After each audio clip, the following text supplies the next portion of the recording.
Good evening, ladies and gentlemen. It is Tuesday, March 3rd, and we are just about less than 2 hours away from the Montreal Canadiens facing the San Jose Sharks. Y'all know it. Those that live in the East Coast, those California games, how much we love them. It is what it is. A 10 p.m. start for us, and that's okay. I got my caffeine IV set up and ready to go at the end of this podcast. We are live on YouTube and I think on Twitter. I think it's finally working, or also known as X. I'm not sure. But, anyways, seems like it's working. Thanks for tuning in, folks. Please click like and subscribe to this channel or to our Twitter. Follow us on Twitter. It is absolutely free. Share this with your Montreal Canadiens fans, friends, near and far. It's the only way for us to feel the love. All of our episodes are available on audio platforms such as Spotify, Apple Podcasts, Google Podcasts, any podcast platform. You can also follow us on social media platforms, Instagram and TikTok as well, and Twitter, like I said. And yeah, exciting times, man. Chris, exciting times. As we are, I guess we could say we are almost, no, we're Tuesday, right? We're not so far midweek leading up to the trade deadline, but we're almost there. Blink and we'll be there. How's that sound? Blink and we will be there. I gotta say hi to Elias, who's actually keeping us in the loop with certain rumors today, especially regarding a very specific Montreal Canadiens player that we will get to later on in this episode. Before we get there, I'm just going to take the opportunity to thank our sponsors. We're going to start with my boy Mike from Mike's Barbecue Rub in my hometown of RDP. Creates his own barbecue seasoning and spices. Obviously a Canadian company, could be used on your meats, your fish, your chicken, your vegetables.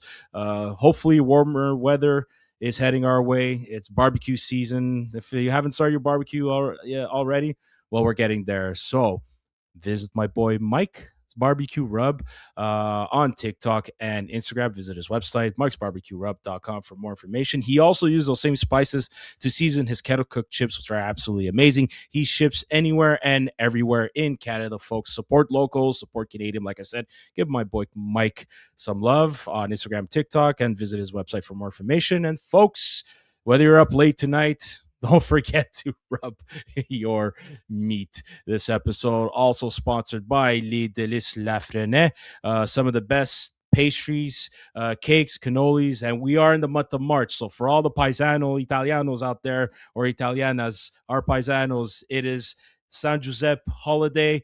The Zeppelis, you know it, Zeppelis mixed with some Nutella, my personal favorite. It's my kryptonite, actually.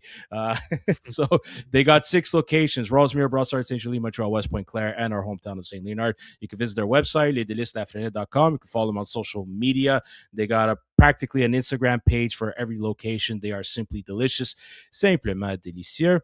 And last but not least, our boy Sunil from the very famous Habs Cave. Literally, it's a Habs fan's dream to have a man's cave like the Habs Cave. Great content regarding Montreal Canadiens memorabilia. His basement is just full of it from top to bottom. He's making the local newspaper for biggest Habs fan in the city.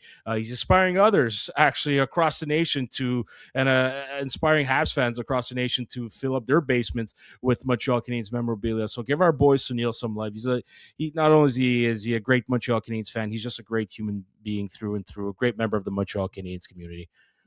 Have you seen his last stories? I mean, we always say go follow Sunil. A lot of you are probably already following Sunil in the Habs Cave. But I mean, he's posting stories. I got like tears in the eyes watching him go to the Bell Center, watch a hockey game, giving he's always free there. Lane Hudson bobblehead, a limited edition Lane Hudson bobblehead, and packs of cards. Just a great, like when Sammy says a great human being, and when the Curfew Boys on the whole say great human being, like genuinely a great dude. Yeah. Do yourselves a favor. 1,000%. If you're already following him, share with a friend. Habs Cave. Let's help him grow that page. He's up to all sorts of great things.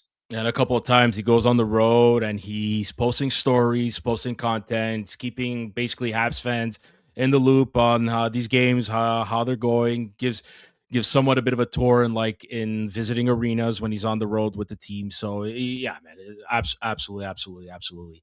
I don't think he's in San Jose tonight. I haven't seen anything regarding him being in San Jose. I'm sure he wishes he was. Apparently, Habs did an ECHL trade. All right. Interesting. Okay. Very interesting. I'm going to try to stay on Twitter as much as I can, not too much because I'd like to like to entertain our viewers for a bit. But listen, already names are circulating over. They're circulating over and over. Names are going around. I really want to get into trade talks with you, Chris. Like last episode, spoke with Zook about it. Basic like I guess it was like just a little over 24 hours ago, talking about the news that we heard that day. Now we're Tuesday. There's a lot more that's been going around. Michael McCarron's been traded to the Minnesota Wild for a second round pick. Logan Murphy traded out of Chicago into Edmonton for a second round pick, but I believe that one's in 2028. So the Oilers, after Leon Draisaitl say, our defensive game needs to be better, our defense needs to be better. I think management was like message received, and even though management and the team in general were looking for a defenseman, probably even before that comment was made, I think the message was clear enough from Leon Draisaitl, and the Oilers. They made a great trade for themselves, and we'll see. Hopefully that helps out their goaltender situation, but time will tell once the playoffs begin. But Chris, the Canadiens going into San Jose, no changes to the lineup. Some might like it, some might not like it. I think for the most part, people are happy that Jakub Dobes is getting the start, especially after the win against the Washington Capitals Saturday night. Zook and I think Habs fans, it was safe to say they were able to foresee this. It was easy to predict this before the back-to-back games against the Ducks on Friday and then the Kings on Saturday. But nonetheless, Jakub Dobes, you mentioned this, Chris. Yeah, his numbers might not be the best in terms of goals against average or even save percentage, but at the end of the day, he gets the wins. It's the W's, and his last 11 games, he's 9-0-2. How do you not consider him to be The starter the starter of this team, Chris? or the number one? You had the right words. Actually, Mm. I completely robbed you of that. The number one goaltender for the Montreal Canadiens. If I'm supposed to pick up from that, I mean, that's a great start. But I will also say I'm happy with the changes that were made to the lineup, minus Harbor Jackeye. I still do not understand, other than the fact that Marty wanted to rotate Jackeye in. Mm-hmm. Anyways, we'll see what's happening. I mean, we're gonna get into trade talks. We're gonna get into who's playing, the rotations. Alex Texier comes out of the lineup. Look, you shouldn't change necessarily a winning roster And that's at the exactly same why I time. think, yeah, exactly. I agree with So, that. I could understand this. We're in a really interesting situation. Evidently, a trade deadline is up and coming this Friday. We're only hours away, and I would say I'm doing a real deep dive over here, quickly and mentally. I can't remember having this much depth. I can't remember Never. having Nope. this many guys that we've had to scratch. So, I mean, Nope. I don't want to pick this apart too much. The only request, if you will, that I have for the coaching staff and the Canadians on the whole, I'm hoping that by the time we're going into playoffs, we have the team solidified.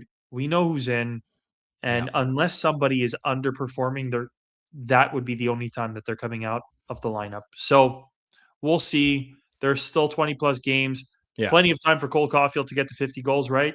But Oh my God, man. but all that to say is, yeah, look, let's see those adjustments. Let's see the lineups locked in. It's not an emergency situation. If there are guys coming in or out of the lineup, it's okay. But guys, you got to figure it out. Well, the common trend, and I agree with you, the common trend is Marty does not like to change a winning lineup. And by winning lineup, meaning like if they win a game or two in a row, like he's not changing anything. And the trend that I'm slowly understanding, who's on the Habs frame between the two jerseys behind you. Here's a That question is for you, Arbor Chris. Jacki. Signed Arbor Jacki. He Our signed it to boy, the Wi-Fi, yeah, not the sheriff. yeah, our boy John. John's been a loyal supporter on Twitter and even on YouTube for quite some time. A good question, but listen. Speaking of Arbor Jacki, and I understand the emotional connection that we all have. Like it starts with you and me, Chris. Like we've been diehard fans of Arbor Jacki. Like I've been paying attention to him just a little bit before he got traded to the Hamilton Bulldogs in his junior years. I've been following him and I've been loving everything about his game and what he brings to this team and all that. But I do understand where this team is at as far as the rebuild is concerned and the progression of everybody. I understand what his role is going to be. And I've always known that he'd be a number 5 or a number 6 on this team. And I've personally, as a diehard fan of him, I've come to accept it. And you know what? I get the narrative that everybody thinks Marty prefers Struble over Jacki. If you look at the numbers, maybe except for the average ice time between the two, it doesn't seem to be the case. Arbor Jacki's played 51 games this season. Jaden Struble is playing his 41st this season. So Arbor Jacki has 10 more games played than Jaden Struble. And don't forget, both guys played while Caden Gooley was injured. And when Caden Gooley came back on, I believe it was on January 10th, and I think it was against Detroit where they lost 4-0 on a Saturday.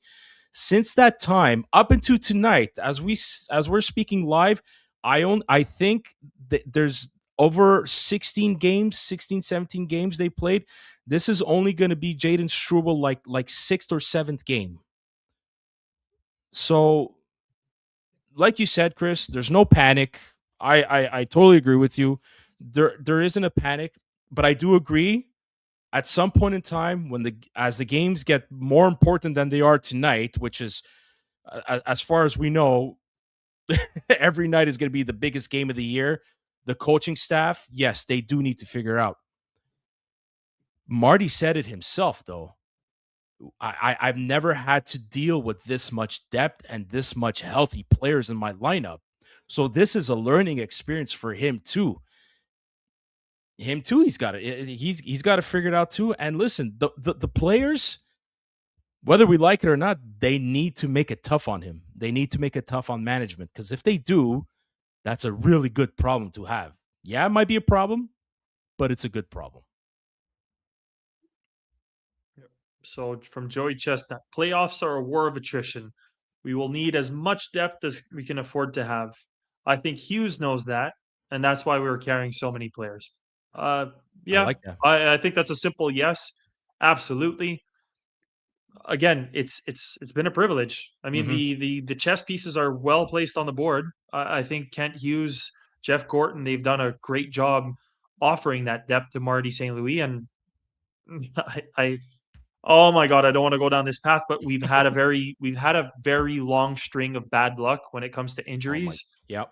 So, I mean, even look at last season alone with what happened to Patrik Laine, like I almost feel as though they came into the season stating like, it's bound to happen, but this time we're not going to be caught red-handed or not Yep. going to be caught on our heels. We're going to be ready, and lo and behold, they don't need all that depth. They have too much depth. So, you know, uh, don't forget like Alex Newhook going down. We struggled for a second there to even think and reflect as to where he might come back into the lineup. Evidently, he's come back. He's flying out there for a guy Dude, who he broke his looks like, ankle. I My know. God. Well, you know what? I think the saving grace might be the fact that he did break his ankle versus sprained. Because I think I'm no doctor.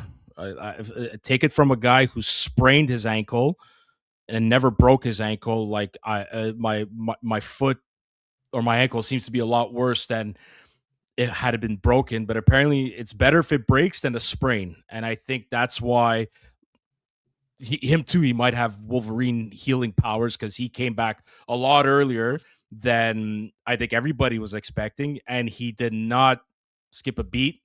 If anything, like, yeah, he looked fantastic. I thought he looked great against the Capitals. I thought he was great playing along Jake Evans and Zachary Bolduc. And I think it's just another situation of a player not being put into a position where there's much pressure on him to be a top six guy. He You wasn't put get back on this two C role. exactly. He's easing nicely back into the lineup, even though I don't find he's easing. Well, he is at ease, but he's clearly making a mark right out of the Hmm. gate, which was totally unexpected, like absolutely unexpected. But again, like you're saying, it's not, "Hey, Kapanen, thank you, but, we're dropping you." It's not, "Hey, Newhook, we've been dying to get you back, right into the driver's seat or right back into the fire. You go." Honest to God, like, I I'm kinda not that I'm sick and tired. I mean, we've been hoping for something of the sort for years, but it's very hard to disagree with the grand majority of Hmm. the decisions that are made by coaching Yep. staff, Yep. by management, and you name it. So, Yeah. Well, the thing about New Hook, real quick, and then I'll move on to a couple of other players, is that at the start of the season, him on a line with Kapanen and Demidov looked pretty good.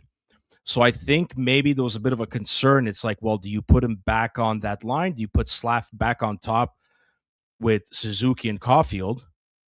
oh, whoa, But no, but I think Kirby Doc, is jeez. is taking full advantage of this opportunity.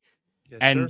And you know how I mentioned how Alex Newhook looks comfortable in a lesser, I don't want to say lesser role. It's not like his role has been diminished, but he's not in a role of being a top six forward, having to play almost 20 minutes or so.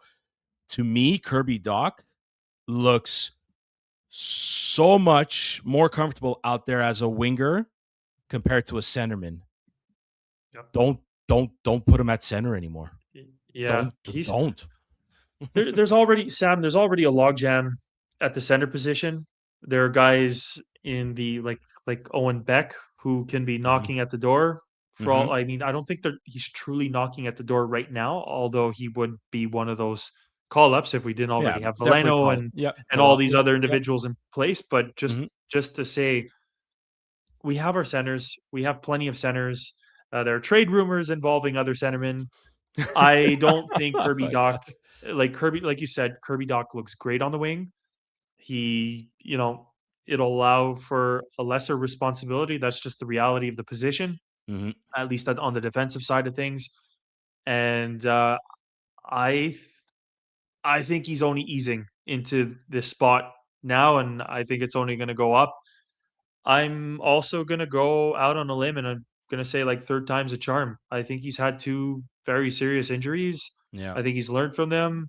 I think he's a little bit more cautious, but he hasn't lost that edge at the same time. So all this to say is fingers crossed, but I really do think that this time he'll see it through, and hey, I think he's going to have a fairly nice impact, and I think we're going to feel the difference with him in the lineup, especially come playoffs. But this is where I really want to see Kirby Doc show what he can do is come playoff time on that top line. This is where I really want to see him. Not that he's the most physical player on this team, but he's a big body, and when he uses it, it shows that he's very effective. He showed in the listen.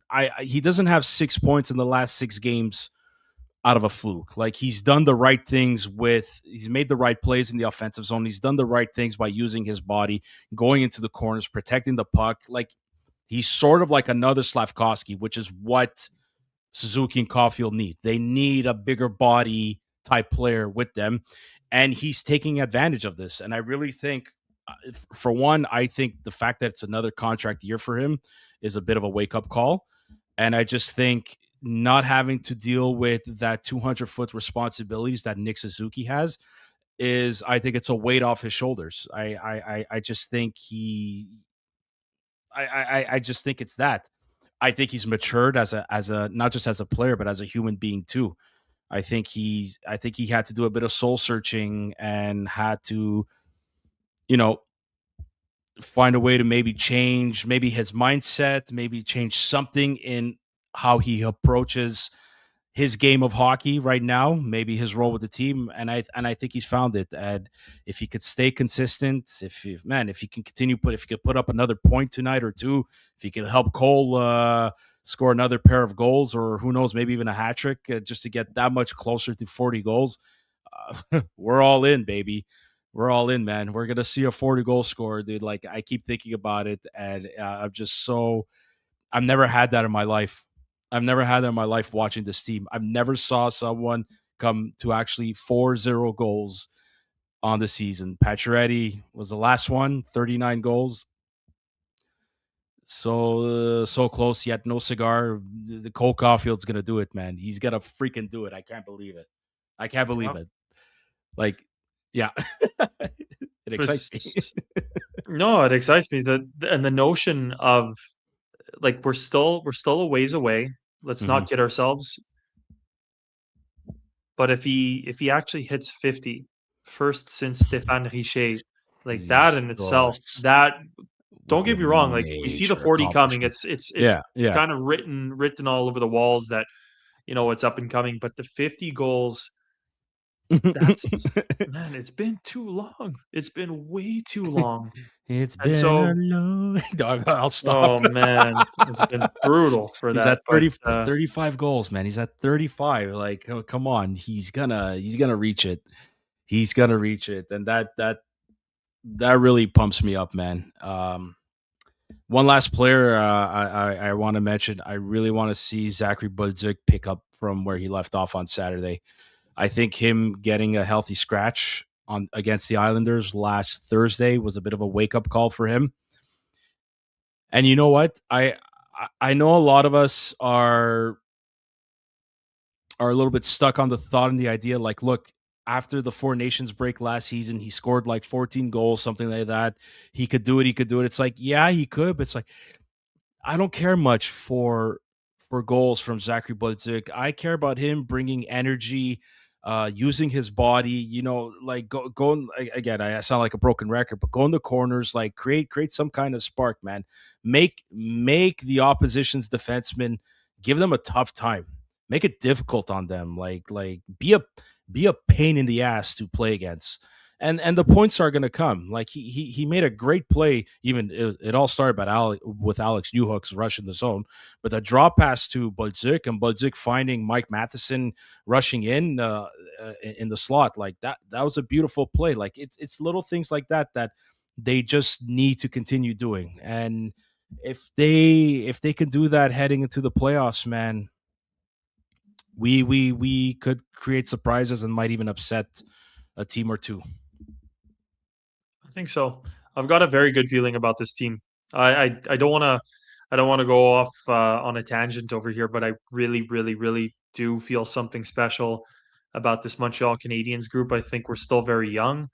I could be totally wrong, so I'm willing to accept either side. But there's something extremely special about this group. I think it's only going to solidify over these last games. I Hmm. do think that we could surprise a couple of teams.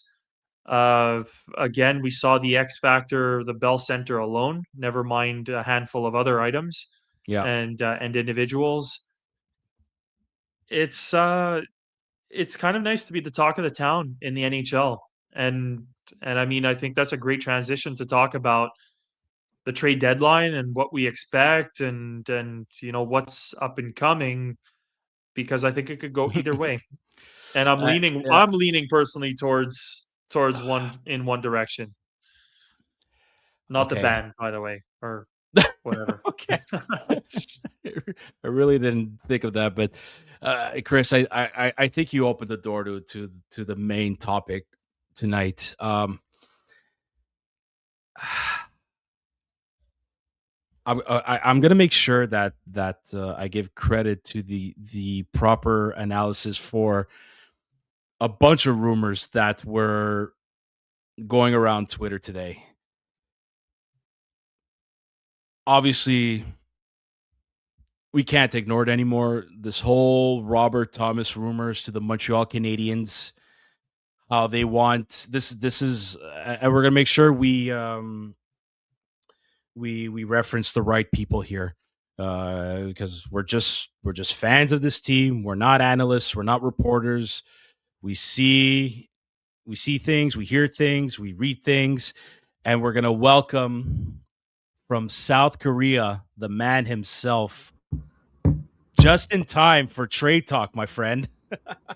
That's why I joined. That's why you What's going on, joined. everyone? How are you, Joey? How are you, Good. Joey? Long time no How are see. you? I know. Joey, Been a the while. stats man, Joe, live in the flesh from South Korea. What time is it over there, buddy? It is 10:30 10:30 in the morning. Okay. Yeah. 10:30. So you're 2 hours. I'm always ahead. 12. You're 12. Okay. So you're gonna be watching the game tonight. Yeah. Or, Noon. Or Yeah. today. Yeah. All right. Today. For me, today. Yeah. Joey. Okay. We got right into the trade talk. Obviously, Robert Thomas is a big name, not only going around the league, but especially rumors around the Montreal Canadiens, regarding the Montreal Canadiens. Now, Marco D'Amico reported, he did some digging, and his sources said that there's the St. Louis Blues, they want a package for Robert Thomas. They want a prospect or two. They want a first-round draft pick or two. Like, it sounded as if like at least 4 pieces for Robert Thomas. Then word came out that Michael Hage, a first-round pick minimum, maybe throw in a Caden Gooley in there. I'm asking you both, you and Chris, if you were Kent Hughes, yay or nay to this deal? Joey, I'm giving it to you because it's been too long. This is if it's Hage, a first, and Gooley? Yeah. Would you do this move? No. Too much. Too much? Yeah, which asset for you is too much? Like, where do you stop? Who replaces Gooley? Good point, my friend. Hage, I mean, Hage is a prospect like anyone else, whether he looks good, doesn't look good, which he looks great. It's always a gamble, right? Because you never know how he'll turn out. Right. Which, I wouldn't want to let go, but who replaces Gooley? Our problem right now is keeping the puck out of our net. Yeah. Or at least clearing the net too. Clearing the net in front of the goaltenders. We spoke about this, Sam. I think it was yesterday.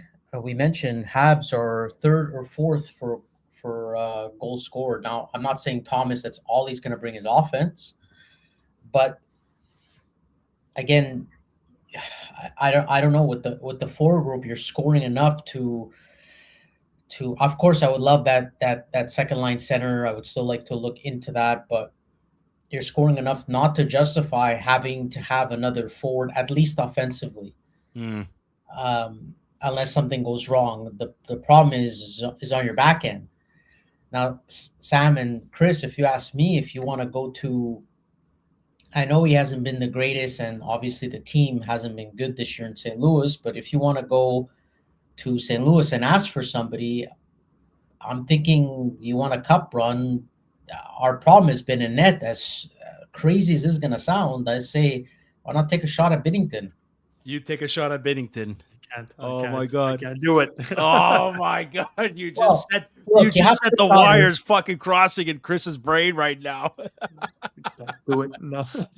If you're looking at a cup run, Montreal's problem right now, you have to judge on what they're not doing well is defending and keeping the puck out of the net. Now, we know Dobes, he somehow gets the win. Sometimes maybe he doesn't play as well to get it. And I have the same thoughts as Chris on Montembeault.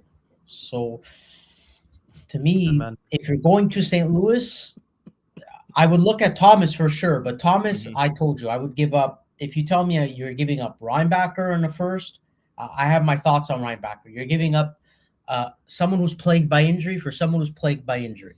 Fine. Yeah. If you have to throw in a little more, sure. When That's I what mean a scares little me. more, yeah, it's you throw in the first rounder. We've had so many. Our team is so young. Um, we're not going to be in a position to draft top 5, likely even top 10. So if it were me, I would.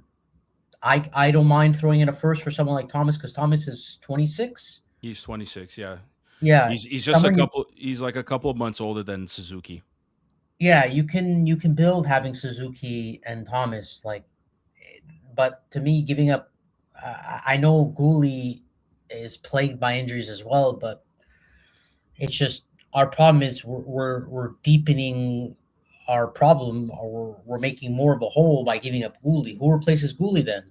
That's We don't have anybody on defense, and at least on the left side, that could play 20 plus minutes a game when yeah, healthy. exactly. Look, I know he's not always healthy, but that's the deal breaker for me. So, Yeah. but personally, I would definitely try for Thomas. I think he's a fantastic player. I mean, he had 81 points. He Yep. He had had it. 81 points last year, so he was a Mm-hmm. point per game player Yep. essentially, and having that behind Suzuki would be phenomenal. Definitely, and I think it will help somebody like Demidov. I personally think Kapanen is going to eventually slide into line 3 Mm-hmm. fully. Yep. Because the older veterans, I mean, by the time they're done, Gallagher, Anderson, like Kapanen's going to be natural replacement for the bottom 6. Even Evans, who's going to get up there in age for sure.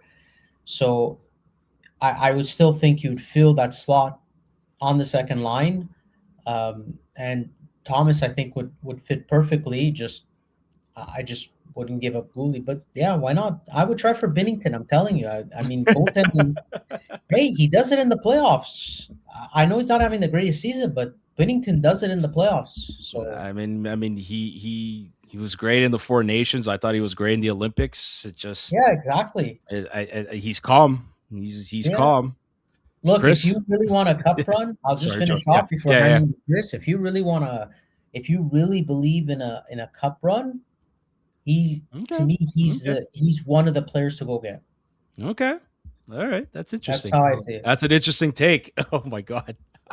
So on my side of things, first and foremost, like just like you guys and pretty much every fan out there, hockey trades bring about some of the best dopamine spikes that you can ask for. Like who doesn't love a trade when it gets announced, that excitement? But I will say this, uh, in relation to the Robert Thomas trade, and Sammy, I'm going to go based off of what you put on the table. So Mm-hmm. Michael Hage, Caden Gooley. First things first, Caden Gooley, chemistry, culture. I'm telling you right now, he may not be the guy, but he is definitely one of the guys who's directly in line to take that A after Brendan Gallagher is no longer with the team, or Mike Matheson for that matter, although Matheson is As expected the to be there for extension. longer. So that's Yeah, one. You yeah, don't take a guy like that out. And I agree with you, Joey. It only creates a bigger hole. In terms of prospects, I will say our top 4 prospects, and feel free to argue on this. You have Michael Hage, you have Alexander Zarovsky, you have Fowler, and you have David Reinbacher. Of those 4, the only guy I'm willing to part ways with, because, as Joey mentioned, of those injuries, would be that of David Reinbacher. I do think he has the capacity to be a great defender in the NHL and be a significant addition to our team. But at the same time, I'm willing to part ways because of the risk that he presents due to those injuries. mm-hmm. And again, it's not a knock on him. It's something that's completely out of his control. But because of that risk, he would be the only blue chip top 4 prospect that I'd be willing to move. If we're talking about Hage, if we're talking about Zarovsky, the reason why I'm extremely reluctant or outright against trading either of those guys, I look at so many teams that remain competitive for the long run. And Yeah, now you're going to have two guys who are going to be coming on 3-year entry-level contracts who are going to be coming when Nick Suzuki's in his prime, Cole Caulfield's in his prime, Noah Dobson is in his prime, Demidov, Hudson, Slavkovsky are going to be really just starting to scratch the surface of their prime. You're going to have all sorts of extra cap space to play with while having those two, who I think will bring relatively decent offensive contributions out of the gate. So just contractually, it's a huge advantage. Now we go another step. Nobody in their rightful mind would say that it would be unwise to have a second Nick Suzuki. And when I say second Nick Suzuki, the most comparable player in the league to Nick Suzuki is Robert Thomas. The only difference is you have one who's running a 500 plus game Ironman streak, and you have another who's, like you said, injury prone. Yeah. Or more injury prone. Let's not say it outright. For that, I'm sorry, I'm not for so many reasons. I'm not willing to take that risk. I'm not ready to mess around with this chemistry, mess around with the culture that we're building. There's something extremely special, and Caden Gooley's a huge part of that.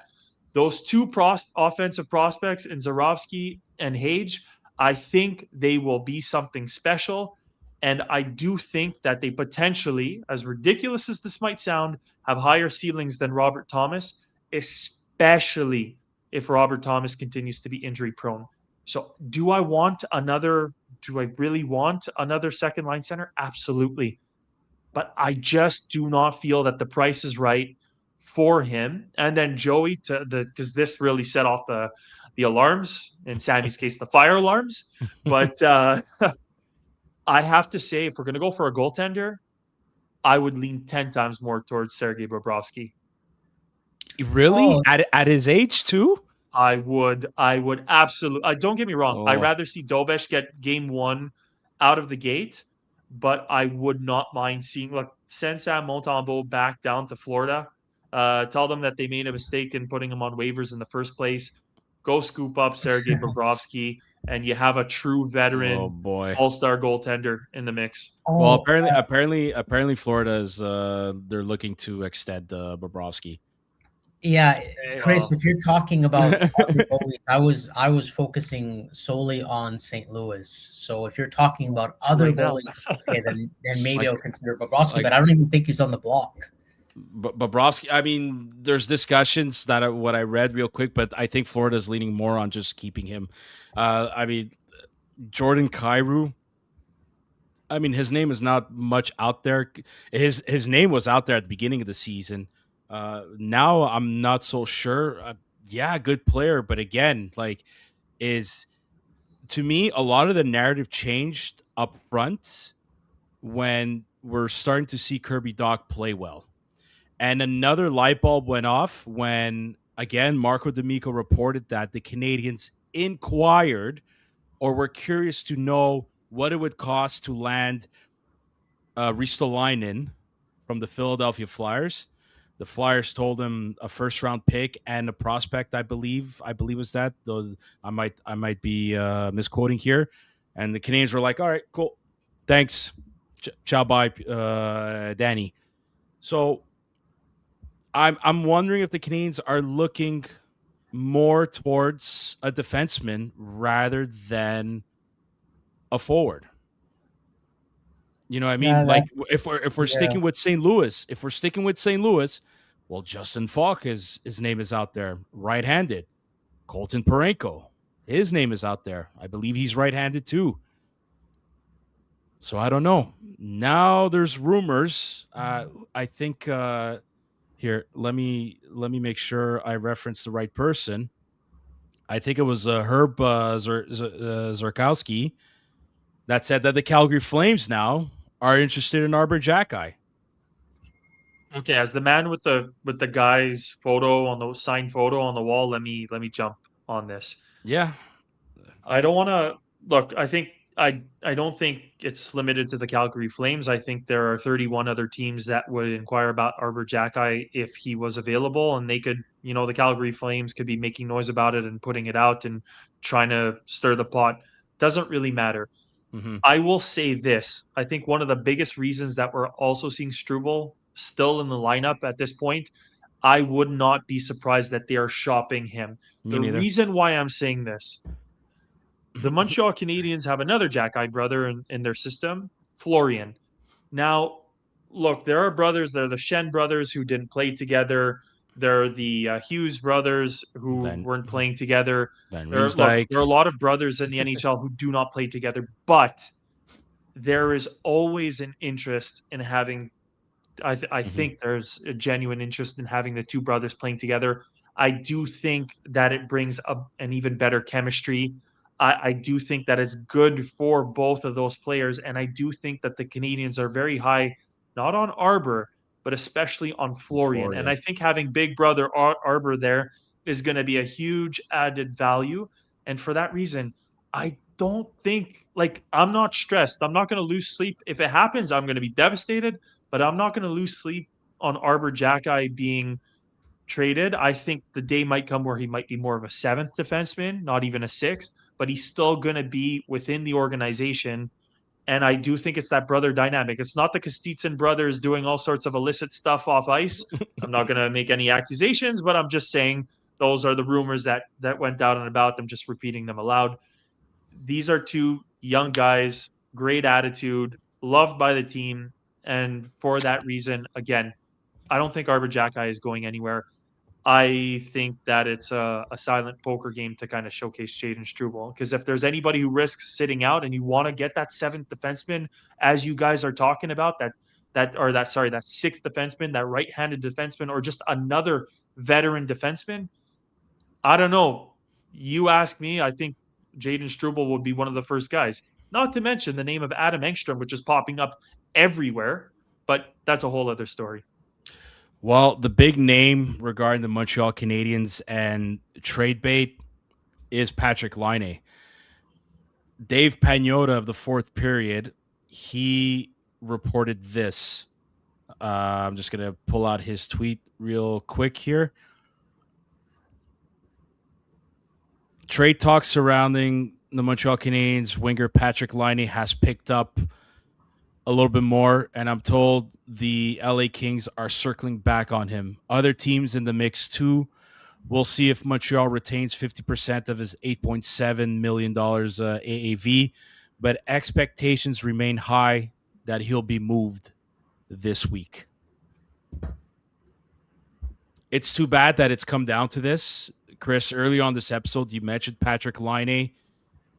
Nothing but bad luck since he's been here. Decimated with injuries. It started in that preseason game with that piece of shit. I forgot his name. Cedric Paré. Cedric Paré of the Toronto Marlies, not even of the Toronto Maple Leafs. Knee-on-knee collision. That started that whole downward spiral for Patrik Laine and basically his stint with the Montreal Canadiens. Comes here with a fresh start. Got the mental health help that he needed.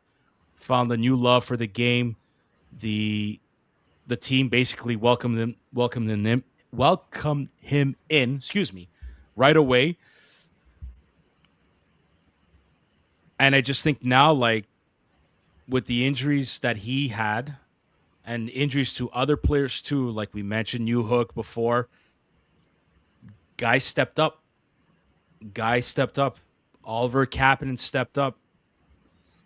Yaroslav Halak. Oh my God, Juraj Slafkovsky.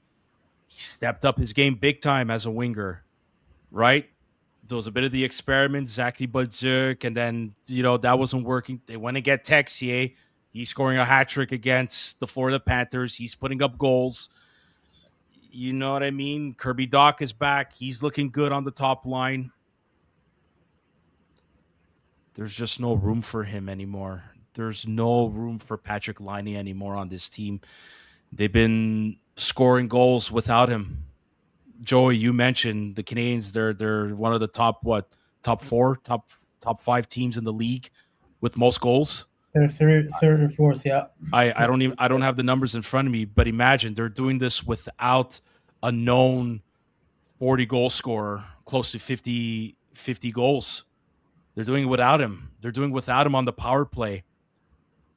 Say what you want. him not being on the power play, look at Cole Caulfield's game this season, especially on the first power play and not being on the bumper spot. This is not a knock on Patrik Laine. I actually love the guy. I really, really do. I'm sad to see him go if he does go. This is just the nature of the beast. It's sports. It's a business. It's a dog eat dog world, man. You get injured, some other guy's gonna take that opportunity and step his game up. And unfortunately, you got to go with the healthier player. I don't know what the Kings are willing to give for him. I think if the Canadiens want something decent in return, I think they'll have to retain 50% of his salary. I know Elias doesn't want. There's a lot of people that don't want. To me, I'm okay with the Canadiens retaining 50% because it's the final year of his contract. It's not going to pass over into next season or for another 2 seasons. It's $4.35 million shed off the cap that you're going to retain just until the end of the season. I don't know who the Canadiens get in return. Do you bring back Corey Perry? Do Yoel Armia is injured. Kevin Fiala is on the IR. Now Andrei Kuzmenko's on the IR. Last game, the Kings had 3 rookies play one game, a little bit reminiscent of like Arbor, Caden Gooley, and Uri Slafkovsky, their first NHL game, 3 rookies doing the rookie lap. I wouldn't be surprised to see Patrik Laine go. I don't know which other team is interested in Patrik Laine. I'm hoping it's a Western Conference team. But if it is the Kings and the Kings play the Canadiens on Saturday, like how awkward would that be? I don't know if it'll be before Saturday though. Well, trade deadline's Friday. Sorry, I don't. Sure, they play on Saturday. Oh yeah, they play them on Saturday. They play the Ducks sorry, on Friday. My times are mixed up because Saturday for me is trade deadline. Oh, I like this one. Joel Edmondson for some grit. What's up? Jeez, can you imagine it? Bring him back. Look, we've already had the experience of Deno. We've already had the experience of Deno coming back, and I'm still not over it.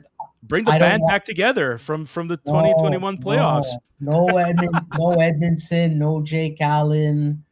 Look, I actually quietly liked Armia, but I just want new faces. He's injured. Armia's on the IR.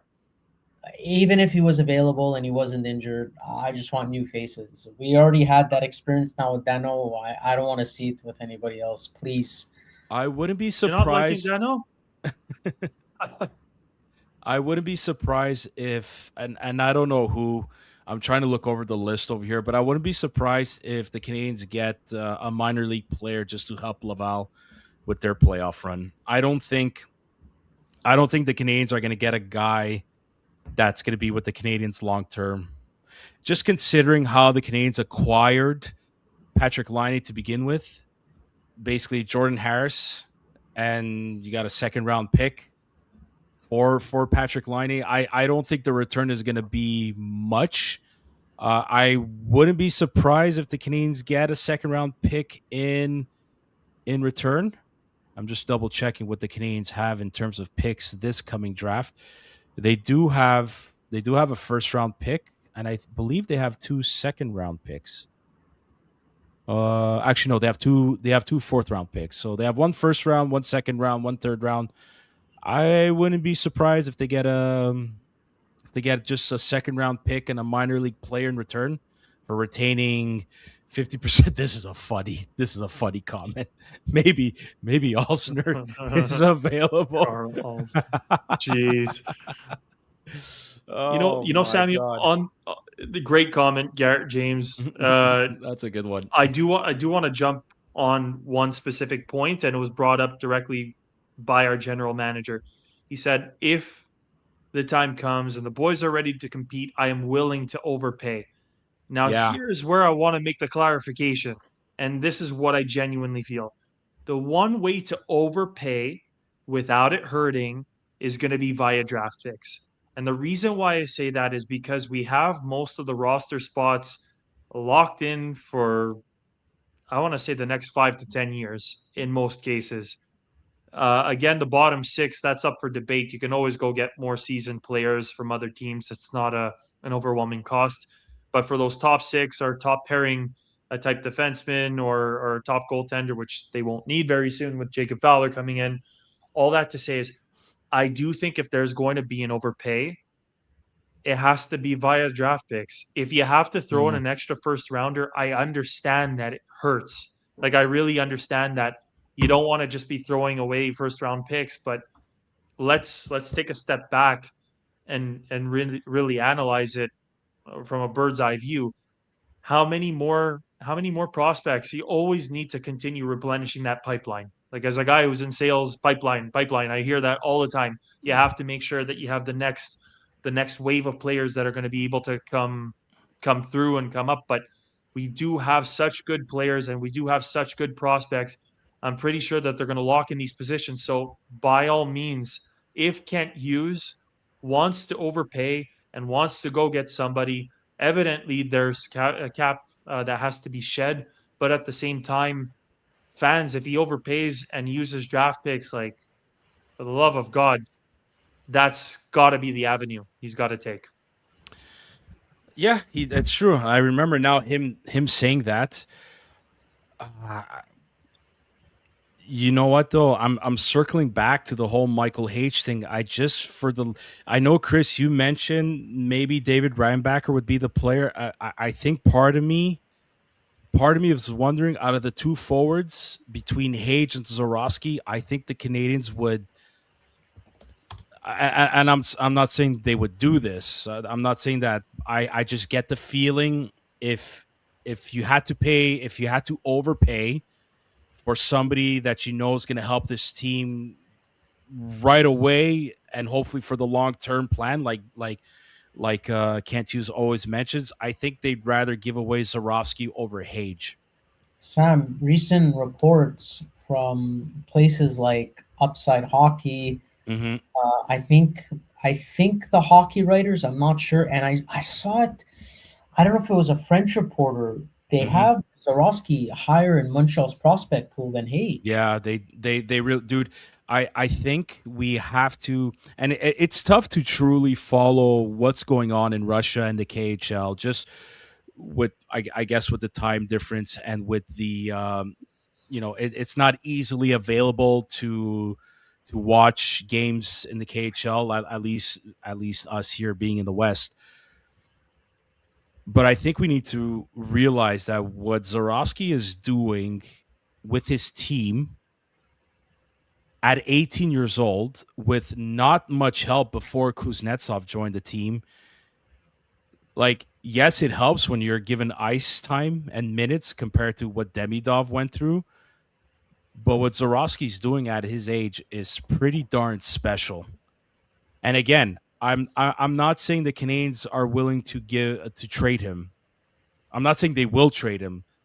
If I'm trying to compare the two between Hage and Zorowski, I'm just wondering now, and like Joey, maybe you're just proving my point here. If there's more potential upside to Zorowski compared to Hage, maybe you could get something very good in return in dealing Zorowski versus dealing with a Michael Hage. Now, Michael Hage, again, from a fan's perspective, I just can't for the life of me see Kent Hughes and Jeff Gordon trading Michael Hage, just given his background and the story on how the Montreal Canadiens acquired him in the first place. Like, they love this kid. They really, really love this kid. They traded up in hopes of drafting him, and they did. And his special ties with the Montreal Canadiens as a whole, with his dad and his mom, the way he's playing the NCAA, he's one of the best college players in America right now. And like, yes, he's got to work on the certain parts of his game, like away from the puck, that he needs to work on. It's going to happen. It's tough, man. It's tough to see management give up on these two guys. And if I'm looking at the trend of Kent Hughes recently, has he not been slowly removing the pieces of previous management? Has he not traded Jordan Harris? Has he not traded Logan Mailloux? Chris, you mentioned Jaden Struble. I wouldn't be surprised if he trades Jaden Struble. I'm worried about Arbor Jacka a little bit, especially that he's an RFA. I hope he doesn't. I know Hughes and Gordon love him. I do believe Marty likes him too. Part of me is a little bit concerned, but I think management is willing to give up more assets from the previous drafts from the previous management. So basically, Marc Bergevin era compared to their own. I think Joey messaged us that he has to go. I think he logged off. Joey, thanks for joining us. If you hear this, I do, Sam. I'm right on par with. I'm definitely right on par with that. I I, I don't want to throw shade towards Jaden Struble. This team has said it. The players, they know it, and the players love Struble as well. I'm not diminishing him in any single way, but nobody can do what Arbor Jacki does. I think it's a question of time. I think he's earning more trust. I think he's going to have it. I don't think they're going to give it to him on a silver plate. I think he's going to have to work and claw and inch every single bit to get into the lineup. But Jaden Struble can't do what Arbor Jacki does. I know he had a okay once in a while he fights and he does okay. Jaden Struble does not intimidate anybody. He really does. Like he doesn't. He doesn't have that same effect. And guys like Arbor Jacki cannot get that. So we're getting to a point where there is a logjam on the back end. And yeah, Sam, that's why I'm completely in line with what you're saying. If there's one guy that would go, Jaden Struble naturally is the one that makes sense. The only other guy, and I know everybody's gonna like lose their minds in me saying this, but the only other guy that I'd say I'd be willing, strangely, to part ways with would be Alexandre Carrier. If we got a better right-handed defenseman, yeah. I don't want to make that trade. I do not like. I don't know. I don't know how much longer he's gonna stay too. Though he's got, I think, a year left on his contract. So I don't Yeah, know. well, There was a good that's question. why. Yeah, there was a good question. Owen Tippett, would Owen Tippett fit into the lineup? He's fast, physical, has a great shot, rumored to be available. Do I see Owen Tippett cracking the top 6 on this Montreal Canadiens? No. I mean, I don't know. Depends what Philly wants in return. Like it's the first I'm hearing this, that Owen Tippett is available. Maybe I missed the mark on that. I'm just looking over what he has on his contract. 6.2 million. I mean, if the Flyers are going to trade him, they're going to have to do it now, because as of next season, his modified no trade clause kicks in for the next 4 seasons. So I mean, 27 years old. I think I'd rather Robert Thomas than Owen Tippett. I mean, what are his numbers Anyway, now? we have our first disagreement of the show. I would absolutely gun for Owen Tippett before Robert Thomas. Absolutely, like Yeah, not a second's hesitation. I don't think it's. I don't. I'm not factoring. I don't know his but contract by heart. yeah, as a winger, I mean, I don't dislike the guy. I'm just wondering, like, if there's an actual spot for him. Like if you go get him, like, he's definitely gonna be your. I could see him being a bit of a third liner on this team, and we went and get Zachary Bolduc for that reason. He has a good shot. He could hit. He's a decent skater. Just my opinion. Uh, Regarding Robert Thomas, so I forgot to mention this earlier. This is another tweet by Darren Dreger, but I don't know if you heard this, Chris. GMs are describing the NHL landscape as a buyer's market. Tons of players in play. Keep an eye on the Buffalo Sabres. Sources say talks between Buffalo and St. Louis involving Robert Thomas are heating up. I think what we all need to remember is that Robert Thomas, in the end, he's going to decide, because he's got a no trade clause. He's got to approve where to go. And I don't think St. Louis has asked him to waive it yet. That's another thing too. I forgot where I read this on Twitter, but I don't know, man. Eric Engels asked this question on the Sick podcast with Tony Marinaro. I'm going to ask you, Chris, and I'm going to ask everybody else that's watching and listening if you haven't heard this question yet from Eric Engels. So just so we know it's not coming from us. However, the Canadiens were to make this trade, if they were to make this trade happen, and the Canadiens land Robert Thomas, are they a better team? Is it a good decision? Is it a good decision to trade for Robert Thomas? I gave my answer earlier. I don't think so.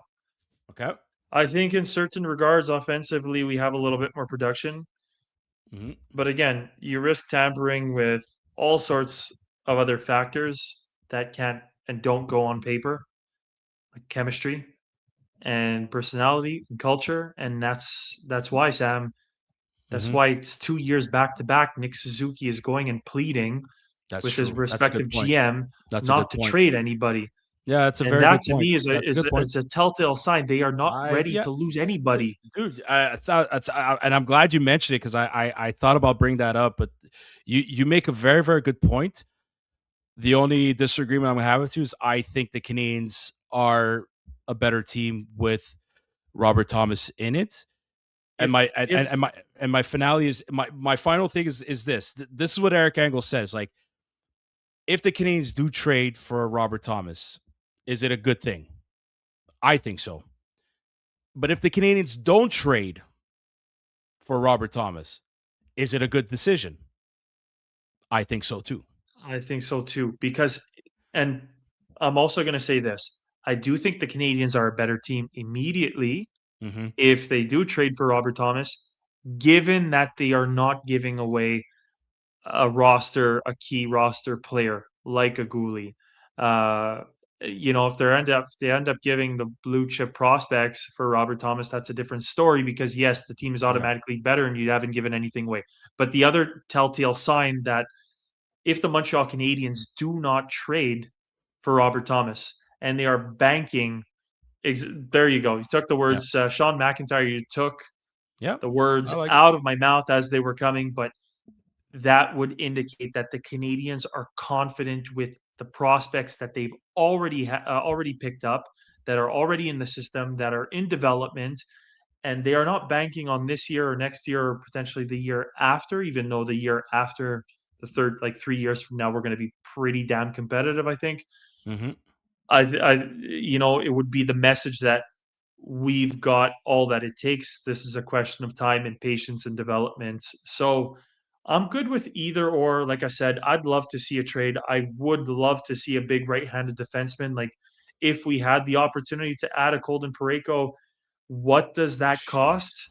If you're talking, and I will say this too, because we talked about the guys that we don't necessarily want to trade, but if we can talk about like giving a first and guys, this is on the spot. This is not rehearsed. This was not something we're having a conversation here. That's the essence of what the Curfew Boys are all about. So if you want to pick it apart and laugh at it, by all means.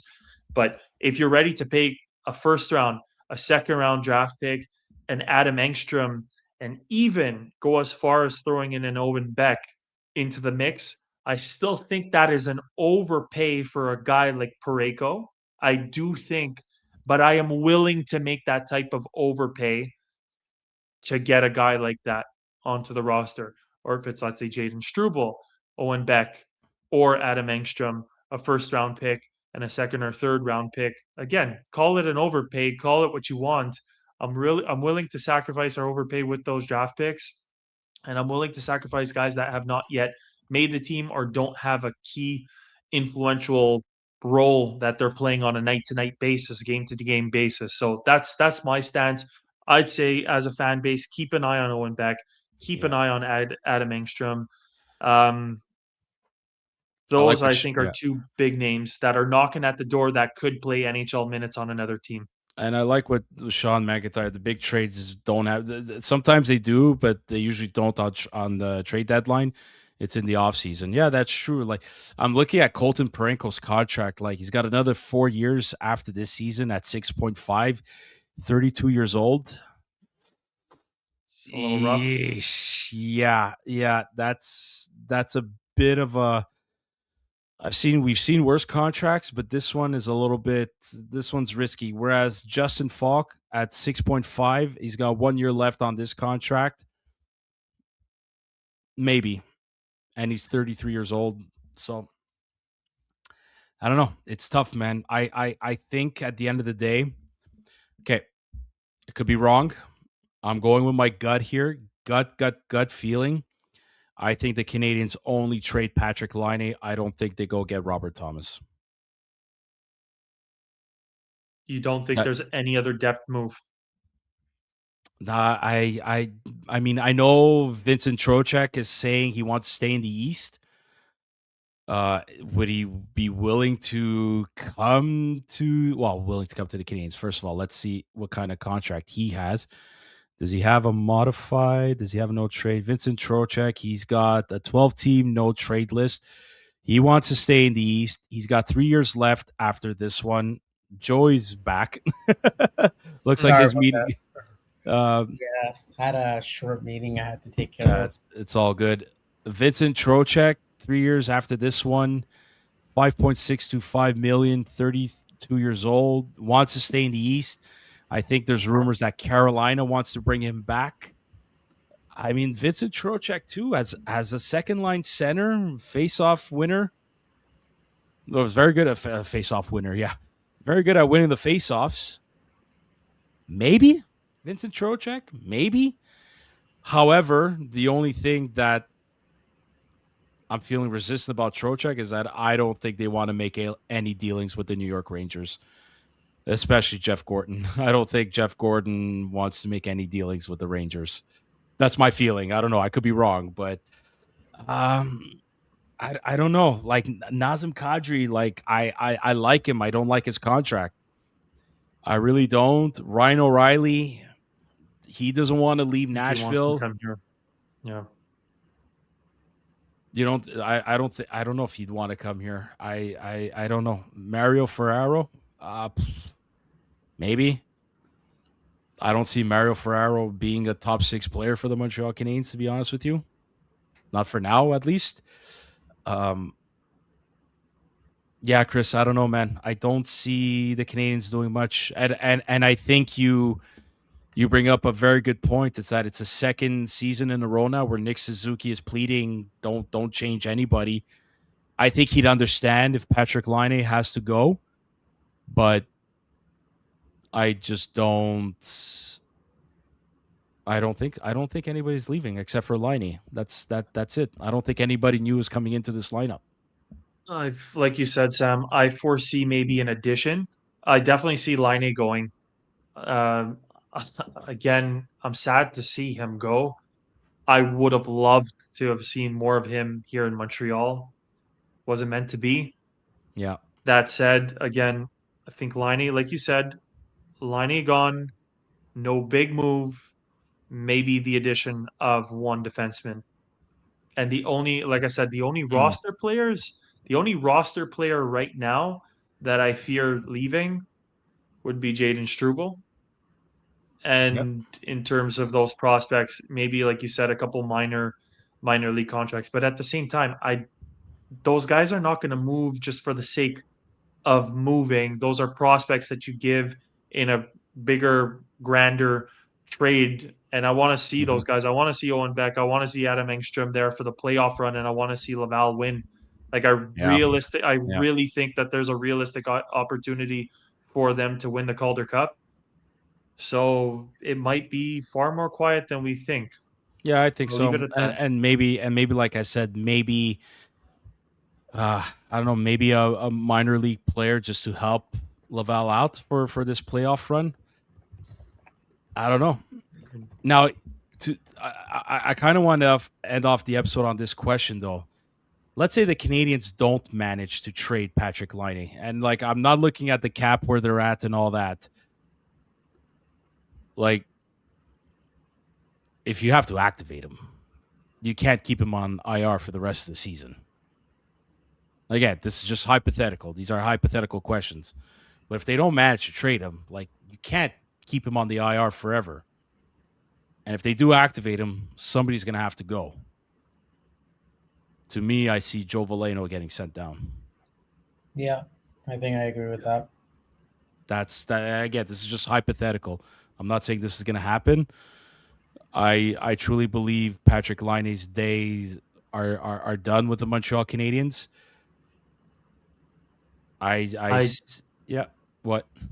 Well, you just said it. The answer is in exactly that. I do think Patrik Laine's days as a Montreal Canadian are done. Would you ever? And I'm not sure that he would accept that, and I'm not encouraging it necessarily because I think that would be a media circus. But would you even attempt to send Patrik Laine through waivers to go and play with the Rocket? No. Oh. Because look, the whole goal is to get rid of the contract. I think Patrik Laine would be a huge addition to the Laval Rocket. I mean, Christ, let's not say that. It's just you just open a whole can of worms on that one. For the sake of discussion,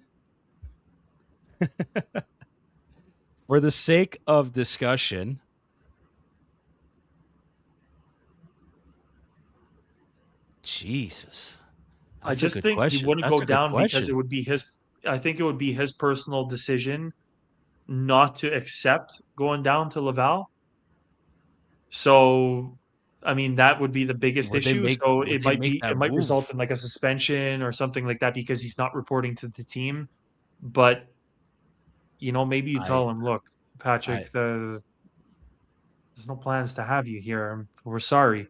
We don't want to lose Joe. We might need a left-handed face-off winner in the playoffs. We're not going to be putting you in the lineup. Okay, here, Chris. Here's the answer to that question. I think Kent Hughes respects hockey players too much to do that. I think to me, I just think, no, you don't have to buy out his contract. The contract ends this season. It's 1 year, and then that's it. The contract ends this season. Whether they trade him or not, I don't think he's coming back. I really, really don't. So I just think Kent Hughes respects the player enough that he's going to trade him, find him a suitor, and give him an opportunity elsewhere to show that he could help out a team and hopefully go for a long cup run. That's what I think, Chris. I just think that's what Kent Hughes is going to do. I don't think he's going to send him to the minors. I don't think he's going to send him through waivers. Just out of respect for just out of respect for the player. Him or like I will say this much too, and I don't want to start any rumors or garbage like that, but Patrik Laine has had a little bit. Anyways, I'm not going to say he's had a history or anything like that. I just don't want it to be a bad divorce between the Montreal Canadiens and Patrik Laine. That's all. No, I don't think it's going to come down to that. Like, if they don't trade him and they know that, listen, sorry, Patrik, there's no room for him. Look, Sean McIntyre asked, like, should they mutually terminate the contract? Maybe that becomes another option too. But I think Kent Hughes, if he's going to try his best to get at least some kind of asset in return for him. And at the end of the day, you really didn't lose out on much. You got Patrik Laine for nothing anyways. So it comes down to the same thing. But I just think I think Kent Hughes is just too smart of a GM to let that happen. And this is just my personal opinion. I could be wrong. Been paying attention to the scoreboard of other NHL games. Like Boston is up 2-1 against Pittsburgh. The Sabres, they're beating Vegas 3-2 in the third period midway. Devils are up 3-1 against the Panthers. This is a good one. Utah is winning 3-2 against Washington. Washington, that's on the outside looking in, trying to get into that final wild card spot. Columbus is making a push, 3-2 up on Nashville, and then the Senators are tied with Edmonton, and I think that's as far as Eastern Conference teams go. I mean, Tampa Bay against Minnesota later on tonight, but Tampa Bay, I mean, it's gonna be tough to catch up to them. But it's so tight, guys. This is why tonight, man, against San Jose, against Macklin Celebrini and the Sharks, they need these 2 points tonight, man. Most important game of the year. Oh no. Not We're again. gonna keep saying that every game coming forward. Most important game. Most important game of the year. Most important game of the year, man. Well, they need these points. What are the standings right now? Just double check real quick here. The Canadiens, they hold the first wildcard spot with 75 points, huh? With Buffalo winning tonight, this Buffalo team, man, if they land Robert Thomas, my God, him and Tage Thompson together, they're going to create nightmares, I think, but whatever. No, the Canadiens need this win. They're 4 points up ahead, Boston, and like I said, Boston's beating Pittsburgh. The Canadiens need this win. I know we say the most important game of the year, but it's true, though. It's coming down to this. Like, it's so freaking tight in the East. I don't know, Sabres, man. I can't believe they're beating Vegas. Teams? Pardon me? Do we count out the bottom 3 teams? Rangers, Leafs, Rangers in the Atlantic. The Leafs. The Leafs. This is a big. The Leafs are like this. This is karma, and a big thank you to Sean McIntyre for interacting. Love the support. Such a long period of time. That's amazing. Thank you, Sean. Appreciate you, buddy. Joey, those 3 teams, Sam, are we excluding them from the picture? I'm pretty sure, but just want to hear you guys' thoughts. I think the Rangers for sure. Oh, I'm talking about the Atlantic. I'm not even talking. Oh, you're talking about the Atlantic. Only Atlantic, not even the Metropolitan Division. Yeah, fuck it. Yeah, screw them. Screw them. Ottawa, Toronto, and Florida's a good team, just decimated with injuries. Yeah, and they're back-to-back champions. Like, it's okay if they. I mean, maybe it's not okay. It might be a bit embarrassing that they missed the playoffs, but you have no Barkov, Matthew Tkachuk out for half the year. You have no Seth Jones, Brad Marchand too. It's like a lot of your top guys are injured.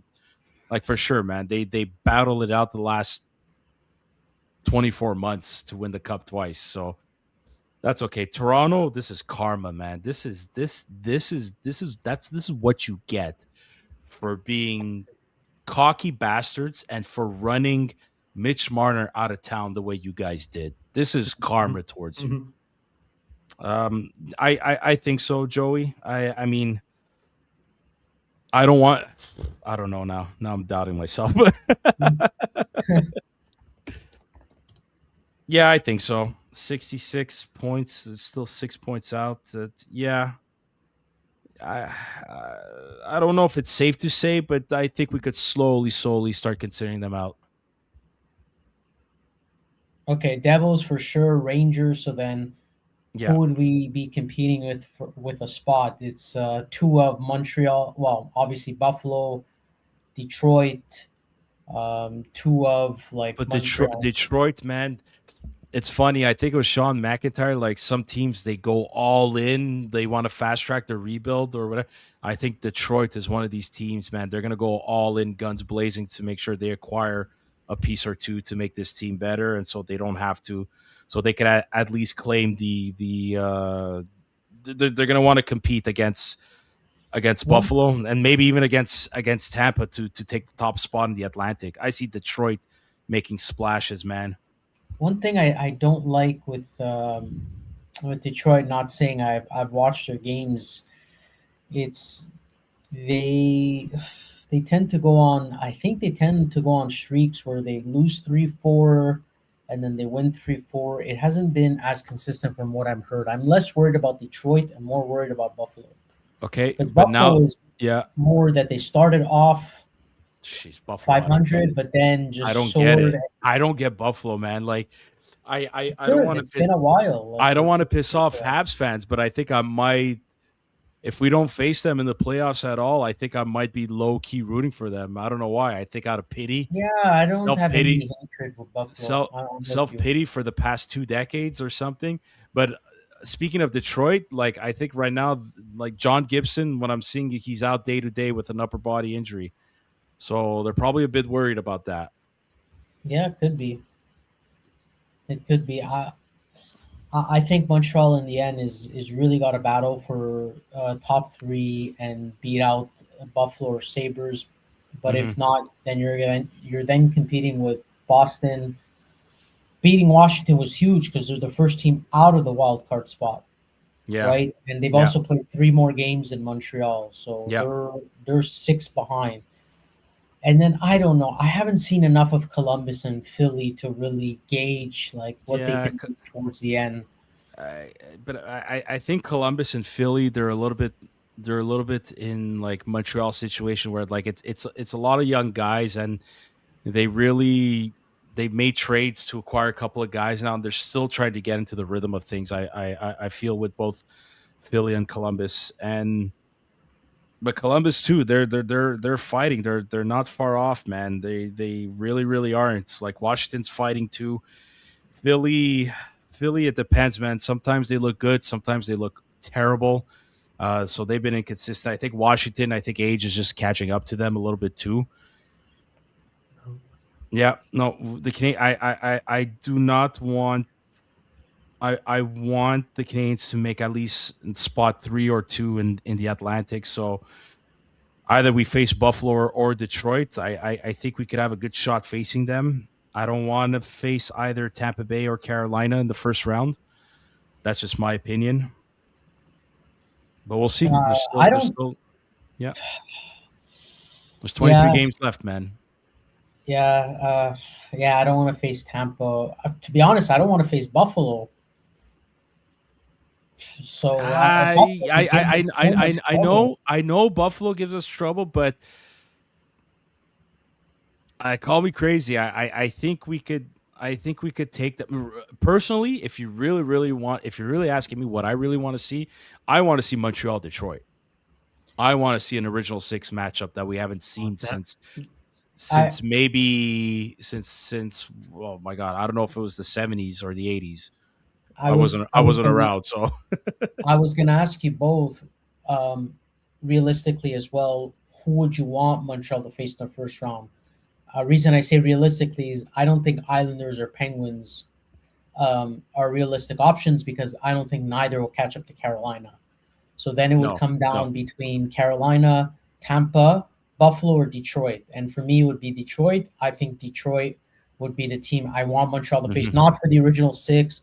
I just think pure matchup and who I likely think Montreal can beat.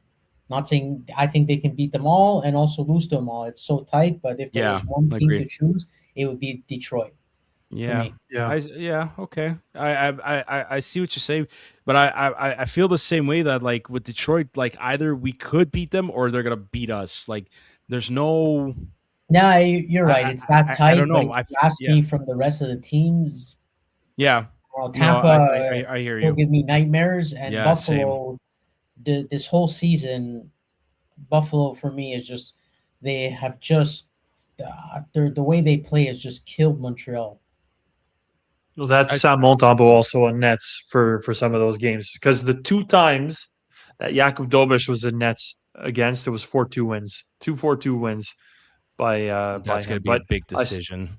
That's gonna be a big that's an decision easy come towards the decision, end of the boys. season. That's my opinion, and that might be rude to say towards Sam, but not you, Sam. I'm talking Sam Yeah. Montembeau. Jakub Dobes has this, and it's his net to lose. If the Montreal Canadiens don't see that and they start playing these fucking head games, pardon my French, if they Mhm. start doing that, then I have a serious problem with this organization because it's definitely not a meritocracy at that point in time.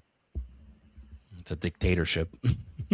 Well, It's a Jakob Dobish. It's a it's just Dobish dictatorship. favoritism at that point in time. It's Ride the like hot we goalie. want to secure those we got to secure those points. I think Joey, just to answer that question, yeah, obviously Buffalo or Detroit, but I would say the reason why I favor Detroit is because Buffalo has absolute monsters on the defensive side. And I see them really, when you're freshest and you're going through that first round of the playoffs, those are where the hardest hits are delivered, in my opinion. And for that reason, I want to go up against a decor that's anywhere between 6'3" to 6'5" on average. Yeah, but even Detroit's defensemen are big guys too, man. Yeah, they have Sider and they have Moritz Sider's a mean kid, but I love him. I love Moritz Sider. I'd kill to have a defenseman like him on the Montreal Canadiens. But anyways, speaking of defensemen of the Montreal Canadiens, prospect Bryce Pickford just kid again. Kid's got like 38 goals in 48 games, something like that. I know his league is weak, but it's still numbers. It's still numbers, and he's still going to join. He's going to join Laval at the end of his junior season. Michael H too. It's exciting times for Habs fans, and I think management knows it. I think management knows what they got. That's all, folks. I think the Canadiens are stepping on the ice for warm-up against the San Jose Sharks. If anybody's got any other last-second or last-minute questions, send them in. Are you guys staying up? I'm staying up. I'm going to go make a coffee right now. You might stay up. Yeah, I think I'm going to stay up. If the boys are playing well, I'll stay up. It's midday for me, boys, so you're up. Yes. Okay. Sun is shining. It's like 10 degrees. Sun is shining? Joy, go get some sun. You look like you could use a bit of sun. It's just the lighting. No, I'm pretty well. I mean, the winter there hasn't been much, but I'm pretty. I have a bit of a tan. It's just I don't know what the lighting in here is. To be honest. Maybe it's your camera. Awesome. Well, listen. Enjoy the game, guys. Enjoy it. I know it's a late one for all of us here. Thanks to everybody who partook in the conversation. Sean McIntyre, Elias, Garrett. Who else? Am I missing anybody? DJ, Gagno, too. Everybody. Thank you so much for tuning in. If you watched us on YouTube or Twitter, please click like and subscribe or give us a follow. It's absolutely free. Share this with your fellow Montreal Canadiens fans and friends near and far. Our episodes are available on audio platforms such as Spotify, Google Podcasts, Apple Podcasts, any podcast platform. You could follow us on social media platforms, Instagram, TikTok, and Twitter, also known as X. Well, the Canadiens face the San Jose Sharks. Another big 2 points are needed tonight. Maybe we'll... Joey, am I going to have to get up early in the morning to do one with you? Yeah, you might. We'll see. Enjoy the game, everybody. Like I said, Joey and I might join a nice little morning sesh to recap the game against the San Jose Sharks. Trade deadline this Friday. We'll see what happens. Until then. Bye now. Bye now. Good night.